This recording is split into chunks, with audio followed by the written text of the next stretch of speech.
Australia is the lucky country. We are so safe, so protected here. Unless you're a comedian, of course, then you'll probably end up in jail. Yes. Great. But here's the thing. The best thing about this country isn't the landscapes or the animals or all that rubbish. It is one TV show in Australia that we all sit down and watch every single night at 7 p.m, and that is The Great A Current Affair. In Australia, we have to watch this show because it's fantastic. It focuses on the dole bludgers, the people getting money from the government. It focuses on bad neighbours. It's arguments between people. It's the best show on TV, and the best part about it is an unintentional comedy. They don't know they're making comedy. They think they're making great journalism, and in fact, everyone's sitting there watching it going, my life's not that shit. I love them, but tonight they went too far. And as the people's champ, I must step in. An unknown man prowling around your house looking for a way in. It would scare anyone. He claims he's the victim. But looking at this chilling CCTV, you can see why TV host Sophie Monk is terrified by a love-struck creep. All right, the scene is set. A love-struck creep. Look at him. Gross. Chilling CCTV footage. Look at this bloke. Disgraceful. And a poor defenseless TV host is the victim, which is this chick, by the way, Sophie Monk. What's more fake, your relationship with Stu or your face? Oh my God, that's so mean. Good question. Why she's still on the TV, I have no idea. Channel 9 keeps renewing her contract and I just don't get it. Yeah, sure, she's got big tits, big lips and a voice that sounds like you're dragging a bag of fucking rocks across gravel. Like, I would rather take my newborn to drag story time than watch this bitch. But anyway, Sophie Monk, the amazingly, deliciously, fantastically fucking talented TV host, she's had a love-struck creep coming for her. Fucking... I was going to say something fucked then. Coming for her. An unsolicited nighttime nuisance on the prowl. Undeterred by alarms and flashing lights. Rattling doors and peering through windows. Just remember all the things that A Current Affair says about this guy. Just remember them now, because at the end of the video, all of this will become clear.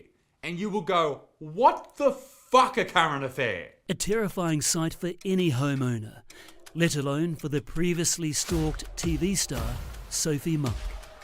Do opposites attract? A case of beauty and the creep. There you go again. Beauty and the creep. You've really set this guy up to be hated. At this point, he does seem like a piece of shit, I agree. But wait until the end. Hey Brian, what's with the relationship with Sophie, mate? Leave me alone, mate. Because Sophie Monk doesn't know this bloke, Brian Rapley from a bar of soap. Never spoke to the bloke, never messaged him, never ever met him. Right, so Brian's got his face all over the TV, and as you'll see later in the video, where he lives and everything about him, even the car he drives, and you're probably thinking, well, fair enough, he's a creep, people need to be aware of him and stay away from him. But I promise you it doesn't make as much sense as that, so stick with the video. Met him. Get the away from me. Hey, easy, buddy, easy. No, Hey, no, you what come do to my house, hey, mate. You don't follow me Yeah. around the street, but just...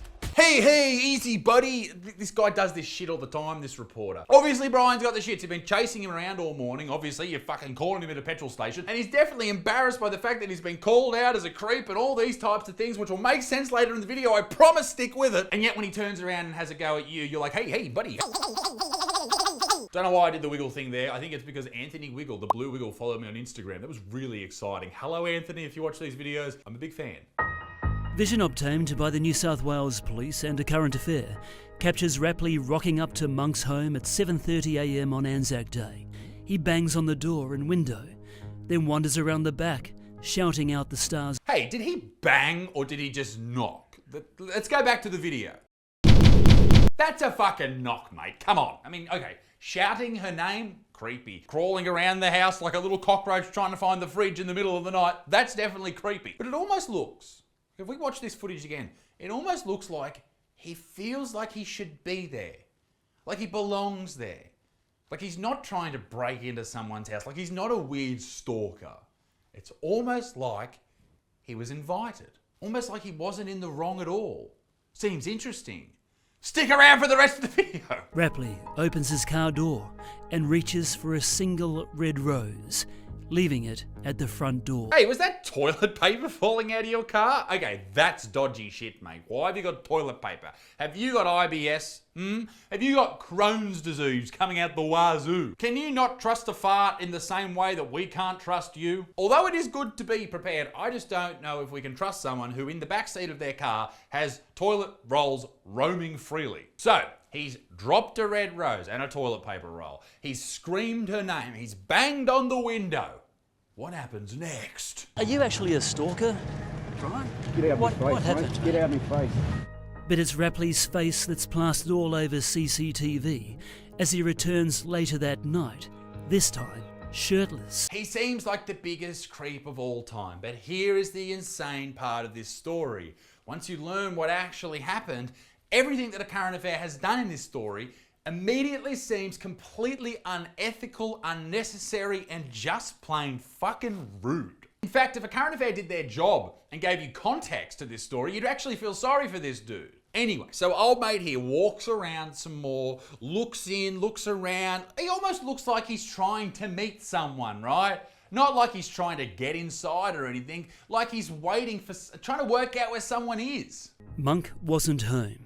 She was on the Gold Coast filming a zombie movie with American rapper Vanilla Ice. Wow, sounds like her career is going from strength to strength. In a statement to police, Monk said, Behaviour like Rapley's makes me feel scared and anxious. I lose sleep and wake up in the middle of the night searching the house. He also went to my manager's apartment looking for me. The fact he was waiting at my house for 12 hours... Hang on, he went to your manager's house? How did he know where your manager lived? Surely that's not public information. This is so strange. the star and the star-struck admirer might only live an hour's drive away from each other, but the two are worlds apart. Monk lives in a sprawling home with her husband Josh Gross. Rapley resides in this tiny, run-down bedsit on a busy road in Western Sydney. So the poor cunt lives in a shithole, and you're having a crack at him. What? Because he doesn't live in a nice house? You fucking bastard. He is poor. She is rich. It's never gonna work. She's got big fake tits. He can't even fucking get dentures. How dare he even breathe the air that she breathes? Sophie Monk is so above fucking Brian. In our case of Rapley's Believe It or Not, Brian claims he's the victim. Hey, Brian, you in? When we first popped by Rapley's house, he told us he had gone from Cupid to stupid. This reporter, Steve Marshall, loves puns, and he fucking sucks, all right? He sucks big, bad, black, veiny cocks, allegedly. Hey, Brian, how are you, man? I'm Steve from Current Affair. Steve from Current Affair. Hey, brother. Hey, brother, I'm in your backyard. Let's have a chat. Fuck off, Steve. An innocent victim of an elaborate catfishing scam. If you believe Rapley's version of events, then he spent 4 months chatting online to someone he thought was Monk. So he thinks that he's talking to Sophie Monk, the actress who starred in one movie, I think, and she's a singer as well or something. She's famous for, I don't know, being there.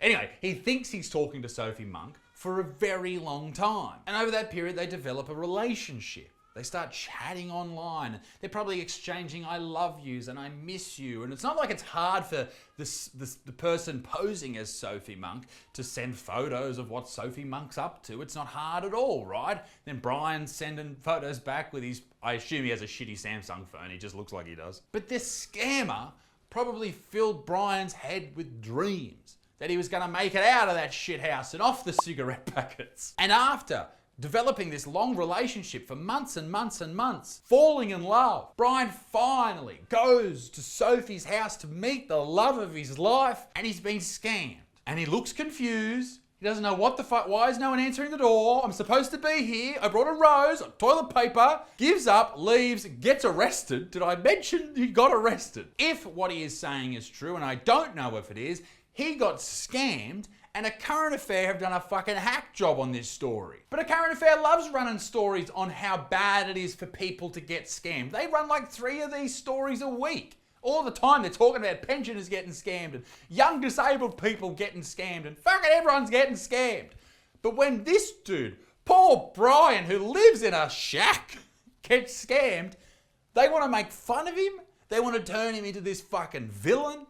And I don't know, maybe he's full of shit. I don't know. But what I am saying is, if what he is saying is true, a current affair should be fucking ashamed of themselves. They have portrayed him as this horrifying creature who preys in the shadows and went over to this poor lady's house who's just famous for having tits, and she's just trying to enjoy herself, and he is a bad man. A bad, bad man. And now Brian has to live with that for the rest of his life. From inside this quaint, rural fixer-upper, Brian Rapley thought he was in with a shot with TV star Sophie Monk. And he's still getting hammered! Behind me is this man's dilapidated shitbox. Can you believe he believed that Sophie Monk wanted to fuck him? Ha ha! What an idiot! His fucking roof trusses have fallen in. Sophie won't ride the cock of a man whose roof trusses have fallen in. Look at all these scam-related stories. So many from a current affair. But this guy, he's poor. Fuck him. Until it came time to meet face to face.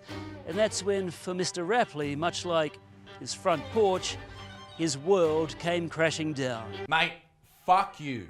You should ring Brian up and fucking apologise for being the biggest cocksucker on two legs. And in a story about Sophie Monk, no, she doesn't do that. Just hand jobs, allegedly. Now, I could be wrong about Brian. I could be wrong. I'm sorry, but Brian, I could be wrong. I don't know yet. But if Brian's telling the truth and I'm right, then this is the worst hack job that I've seen in a very long time. This is a hit piece done on national TV to a dude who can't defend himself. He can't even afford a house. And would they have done this for Sophie Monk, to promote Sophie Monk, if she wasn't signed to the exact same TV station that this story aired on? That's an interesting question, isn't it? You know the drill. Rapley claims he paid the imposter $7,000. You know the drill? What does that mean? Also, $7 grand, shit. For a dude who lives in this Matchbox house, that's a lot of fucking money, all right? That's a lot of money for anybody. Except me, obviously. Grab your merch. These are on sale. Yeah. Despite Monk's happy and much publicised union to Josh Gross a year ago, Rapley thought he was actually married to the star after he signed a temporary marriage certificate. What an idiot. Didn't he know fucking Josh Groban married her or something? Who the fuck cares? And why would he know these things? I didn't know, and I know things. He signed a marriage certificate, sent money, thought they were married, so he went to her house. If what he's saying is true, that is extremely depressing for him. On the face of it, much like his house, Brian Rapley might be in need of some TLC. Fuck you to the moon, Steve. But Rapley's actions across 12 hours at Monk's home speak louder than words. His incessant knocking, peering, and prowling looks threatening. Because he thought he was fucking married to her. God, this is insane. Is it love lost? Are you upset at your loss? And when we caught up with Romeo Rapley at the servo a bit later, he certainly was all revved up with nowhere to go. Did you think you could have a relationship? A big thank you, ladies and gentlemen, to Australia's favourite reporter and the biggest anus who has ever walked the planet, Steve Marshall. Ladies and gentlemen, let me know what you think down below. And also, grab one of these jumpers. There's only a few left and they're on sale. Be a good motherfucker. Peace in the Middle East. Big six. Tout au revoir. Bye-bye.